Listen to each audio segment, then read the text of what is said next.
Hello friends, welcome to the Zorawar classes.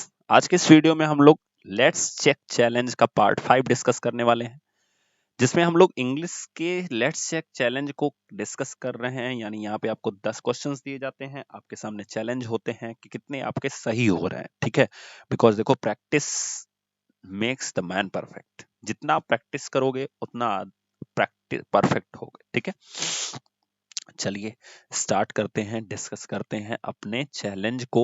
And last video का जो 2 question था, जिसको मैंने होमवर्क के फॉर्म में दिया था, उसका आंसर काफी लोगों ने सही दिया है। तो हमारे पास पहला क्वेश्चन है, देयर इज सम वाटर। आपको क्या भरना है? On, in, at, by.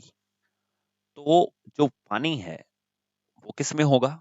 वो बोतल के अंदर होगा, है ना। पानी जो होगा वो बोतल के अंदर होगा। तो सिंपल सा इसमें आंसर क्या कर देना है आपको? इन भर देना है। आंसर क्या भर देना है? इन भर देना है। ठीक है, next question, there is a label. तो जो लेबल होगा वो कहाँ होगा? वो अंदर तो नहीं होगा। अगर मान लो कोई बोतल है, तो जो लेबल होगा दोस्तों, वो कहाँ होगा? वो बोतल के ऊपर होगा। ठीक है, मतलब जो आप देखे हो ना कि उनके ऐड का या बोतल के नाम का, जैसे किनले आता है, एक्वाफिना आता है, या जो भी बोतल का पानी आता है, उसमें जो लेबल होता है वो बोतल के ऊपर होता है। तो सिंपल सा आंसर क्या होगा? ऑन होगा। ठीक है, नेक्स्ट क्वेश्चन देखते हैं, देयर इज समबडी। अब यहाँ पे आपको भरना है क्या? ऑप्शन भरना है। कोई है जो कहाँ है? अगर मान लो ये घर है, इसमें दरवाजा है, तो कोई बंदा है जो कहाँ स्टेबल होगा? ये खड़ा होगा eight the door. On the door तो नहीं होगा। देखो, दरवाजे पर, हिंदी में तो हमें पर का सेंस मिलेगा, दरवाजे पर खड़ा है, दरवाजे पर खड़ा है।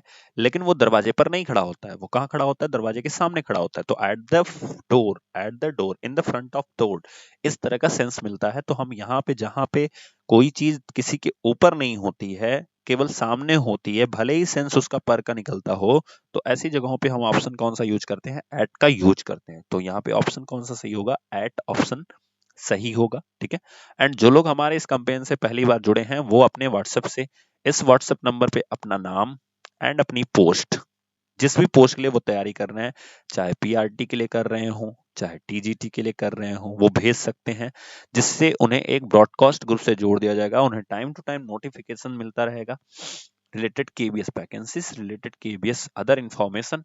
सो आप लोग वहां पे अपना नाम भेज दो, जिससे आपको जोड़ दिया जाए।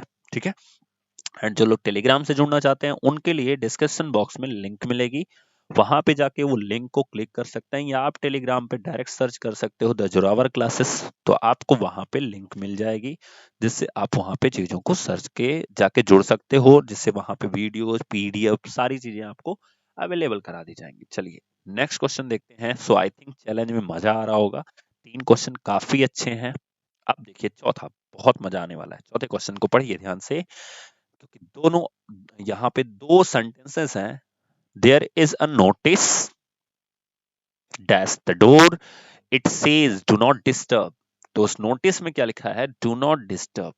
ठीक है, इससे ज्यादा आपको इफेक्ट नहीं पड़ना चाहिए कि उस नोटिस में क्या लिखा है। नोटिस कहाँ है, इसके ऊपर आपको प्रीपोजिशन यूज करना है। तो आपको बताना है नोटिस कहां पर है। एंड देखो, बहुत सारे लोग सोच रहे होंगे ये इजी क्वेश्चन है, तो मैं फिर से उनको ये बता देना चाहता हूं कि एग्जाम में नंबर जो गलत करते हैं, वो इजी क्वेश्चन को गलत करके गलत करते हैं, क्योंकि टफ जो होता है दोस्तों, वो सबके लिए होता है। ठीक है, तो जो टफ क्वेश्चन करता है उसके नंबर इंक्रीज करते हैं। ठीक है, लेकिन पास जो होते हैं वो इजी क्वेश्चन गलत करने की वजह से फेल होते हैं, यानी पास नहीं होते हैं। यानी जो पास नहीं होते हैं, उनका सिंपल सा एक फंडा होता है, वो इजी क्वेश्चन को गलत करके आए हुए होते हैं, इसीलिए वो फेल होते हैं। सो आपको डिसाइड करना है, सबसे पहली चीज तो आपको पास होना है, फिर हम नंबर इंक्रीज करेंगे। ठीक है, तो हम यहाँ पे आपको इजी क्वेश्चन इसीलिए प्रोवाइड करा रहे हैं। बहुत सारे लोग होंगे जो टफ टफ क्वेश्चन करवा के क्या करोगे भैया? टफ टफ क्वेश्चन करवा के, टफ क्वेश्चन से लोग, बहुत सारे बच्चे होते हैं जिनको पहले, सारे बच्चों की पहले प्रायोरिटी होती है कि हम उस एग्जाम में पास हों पहले। फिर हम नंबर इंक्रीज करेंगे। जैसे आप सीटेड दिए होगे, आप लोग तो जागरूक हो, आपको समझाना नहीं है, आप सीटेड दिए होगे तो सब लोग पहले ये सोचते हैं कि मेरा 90 आएगा, फिर उसके बाद मैं अपना नंबर इंक्रीज कर लूंगा। तो 90 कैसे आएगा भैया, जब आप इजी नहीं गलत करो। अगर आप इजी ही गलत कर रहे हो, इजी ही गलत कर रहे हो या मॉडरेट लेवल के क्वेश्चन को गलत कर रहे हो, तो आप पास नहीं हो सकते हो।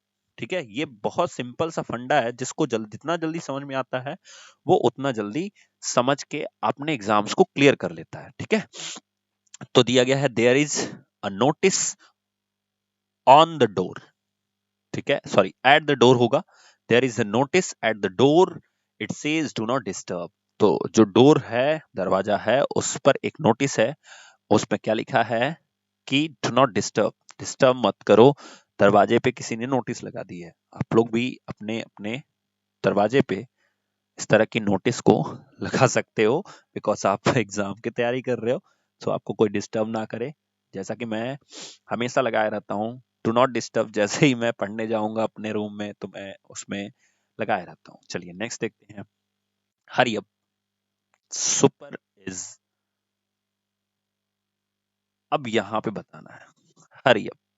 ठीक है, तो आपको बताना है यहाँ पे कि जो टेबल है, तो जो भी चीज है वो टेबल के किस पोजीशन में रहेगी, ऑन रहेगी, इन रहेगी, एट रहेगी या बाई रहेगी। तो आपको सिंपल सा आंसर कर देना है, जो भी चीज है वो उस टेबल के ऑन पोजीशन पे रहेगी, यानी कि ऊपर के पोजीशन पे वो चीज रहेगी। ठीक है, तो यहाँ पे हो जाएगा ऑन। नेक्स्ट क्वेश्चन देखते हैं दोस्तों। तो अगला क्वेश्चन हमारे सामने है, आई ड्रॉप, ड्रॉप देखो ड्रॉप क्या होता है, पहली चीज तो ये समझ लो, ड्राइव का सेकंड फॉर्म है। ड्राइव का हो जाता है ड्रॉप एंड ड्रिवन। ठीक है, तो इस तरह से सेकंड फॉर्म है ये किसका, ड्राइव का सेकंड फॉर्म है। जो वर्ब है ड्राइव हमारे, उसकी सेकंड फॉर्म है। एंड ड्रिवन का मतलब हो जाता है वो क्या हो गई, थर्ड फॉर्म हो गई। सो इस तरह से इनको भी आप याद कर सकते हो। आई ड्रॉप फ्रॉम मुंबई, तो यहाँ पे लिखा गया है I drop from Mumbai to Pune. यहाँ पे क्या भरा जाएगा, टू पुणे। ठीक है, मैं मुंबई से कहा गया, पुणे को गया। तो जिस स्थान को जाते हैं, यानी जिससे हमारा संबंध बन रहा होता है, उसके साथ टू लगाते हैं, और जिस स्थान से हम दूर हो रहे होते हैं उसके साथ हम फ्रॉम लगाते हैं। तो यहाँ भी एक प्रीपोजिशन है, जिसको आप ध्यान से पढ़ लीजिए, ये भी इंपॉर्टेंट है आपके लिए, कि जिस स्थान को आप छोड़ रहे होते हो उसके लिए हम कौन सा लगाते हैं, उसके लिए हम फ्रॉम लगाते हैं। और जिससे हम जुड़ रहे होते हैं उसके लिए हम कौन सा लगाते हैं, उसके लिए हम टू का यूज करते हैं। ठीक है, तो इस ऑप्शन में हम क्या भरेंगे, ऑप्शन नंबर डी। तो यहाँ पे ऑप्शन हमारा हो जाएगा टू। ठीक है, नेक्स्ट क्वेश्चन, आई ट्रेवल्ड, क्या भरा जाएगा, बाई, फ्रॉम, फॉर, टू। तो I travel India by jeep. तो यहाँ पे बाई तो लगा, ये जीप के द्वारा वो भारत घूम रहा है। तो आई ट्रेवल्ड, क्या आई ट्रेवल बाई लगेगा, नहीं। फ्रॉम लगेगा, नहीं। फॉर लगेगा, नहीं। तो यहाँ पे क्या भरा जाएगा, आई ट्रेवल टू इंडिया, क्या करने के लिए, by jeep. I travel to India by jeep, क्योंकि हम ट्रेवल कर रहे हैं किसको, भारत को, यानी भारत से जुड़े हुए हैं। सो हमारा ऑप्शन कौन सा हो जाएगा, टू यहाँ पे भरा जाएगा। ऑप्शन क्या भरा जाएगा, डी, ऑप्शन नंबर डी यहाँ पे आपके लिए सुटेबल होगा। सो नेक्स्ट क्वेश्चन देखते हैं दोस्तों। The horse jumped, the horse jumped dash the fence. तो आपको ऑप्शन दिया गया है ओवर, एबव, अंडर, बिलो। तो यहाँ पे भरा जाएगा द हॉर्स जम्प्ड, क्या भरा जाएगा, ओवर द फेंस या अंडर द फेंस या एबव द फेंस या बिलो द फेंस। तो मैंने एक कंडीशन आपको समझाई थी, ओवर एंड एबव में ही आपको दो चीजें भरनी है। तो क्या भरा जाएगा, ध्यान समझिएगा। फ्लाई ओवर का नाम सुने हो, देखो कैसे याद करते हैं किसी चीज को, फ्लाई ओवर का नाम सुने हो, तो फ्लाई ओवर जो होता है वो बहुत ज्यादा ऊपर नहीं होता है। ठीक है, एंड एबब का नाम सुने हो। ठीक है, तो एबब जो होता है, जैसे the fan is moving over our head, मतलब हमारे ऊपर चल रहा है लेकिन उसका जो प्रभाव है वो हमारे ऊपर पड़ रहा है। तो जो घोड़ा होता है वो जंप करेगा, तो ओवर द फेंस जंप करेगा। ठीक है, मतलब जाएगा तो प्रभाव भी पड़ेगा लेकिन उतना नहीं पड़ेगा, वो ओवर द फेंस जंप करेगा। एंड जो फ्लाइट होती है वो, जो क्लाउड होते हैं, cloud is wandering above our head. ठीक है, तो मतलब जो क्लाउड होते हैं जो हमारे टच में ही ना हो, जो बहुत दूर हो, उनके लिए हम क्या यूज करते हैं, एबव। ठीक है, सो हमारा ऑप्शन कौन सा सही होगा, ओवर सही होगा। सो ऑप्शन हो जाएगा ओवर द फेंस। ठीक है, नेक्स्ट दिया गया the ship sailed over above under below. तो शिप जो होती है, वो जो नाव जा रही होती है, वो कहां से जाएगी, अंडर द ब्रिज।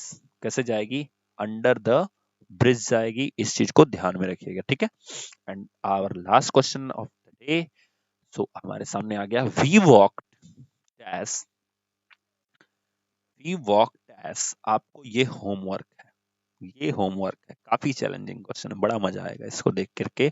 आपको बताना है कि 10वें वाले क्वेश्चन में क्या भरा जाएगा। सो नेक्स्ट वीक में या नेक्स्ट जो हमारा पार्ट आएगा उसमें हम लोग डिस्कस करेंगे। बट अभी आपके लिए ये होमवर्क है। तब तक के लिए थैंक यू दोस्तों, थैंक यू सो मच।